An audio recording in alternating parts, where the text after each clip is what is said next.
السلام علیکم to all of you. جناب بات کریں گے پاکستان بامقابلہ نیوزی لینڈ. کراچی میں ہوا پہلا ٹیسٹ اور دلچسپ مقابلہ ہوا. دونوں ٹیموں نے اچھا کھیل پیش کیا. پاکستان ٹیم نے اسٹرگل کیا لیکن اچھا کم بیک کیا. یقیناً ان سے ان کو حوصلہ ملے گا. لیکن میں مین بات کروں گا پاکستان ٹیم جو غلطی کر رہی تھی مسلسل کہ ہم محمد رضوان کو کھلا رہے تھے. ایک طرح سے وہ اچھی بات ہے, ہم نے ان کو بیک کیا, لیکن جب وہ اسٹرگل کر رہے تھے ایک ان فارم بیٹسمین آپ کے پاس موجود ہے تو اس کو بھی کھلانا چاہیے تھا, اور ایسا کیا. شاید فریدی کو کریڈٹ جاتا ہے کہ جنہوں نے یہ زبردست اسٹیپ لیا, سرفراز کو حوصلہ دیا, بات چیت کی ٹیم میں لے کر آئے, اور سرفراز نے ثابت کیا کہ واقعی وہ ایک اچھے بیٹسمین ہیں. ابھی ان کی کرکٹ باقی ہے, ان کی اہلیت ہے ان میں, اور انہوں نے پہلی اننگز اور دوسری اننگز زبردست 50 سکور کی.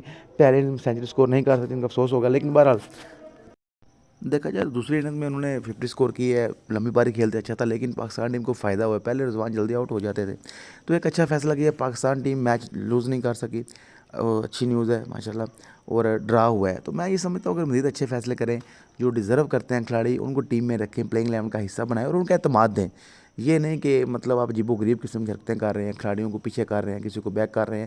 اگر مینجمنٹ اس طرح کام کرے گی تو پھر میرے خیال میں وہ مینجمنٹ پاکستان ٹیم کی نہیں ہوگی, وہ ایک لابی ہوگی, سازش ہوگی.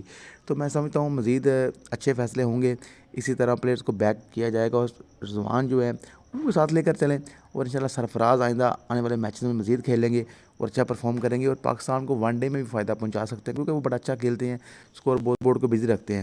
سو بیسٹ وشز ہیں جناب ٹیم پاکستان کے لیے. امید کرتے ہیں اگلا میچ ون کریں گے, 0 سے سیریز ہے, اپنا نام کریں گے. اپنا رائے کا اظہار لازمی کریں. تھینک یو ویری مچ, بہت شکریہ جناب.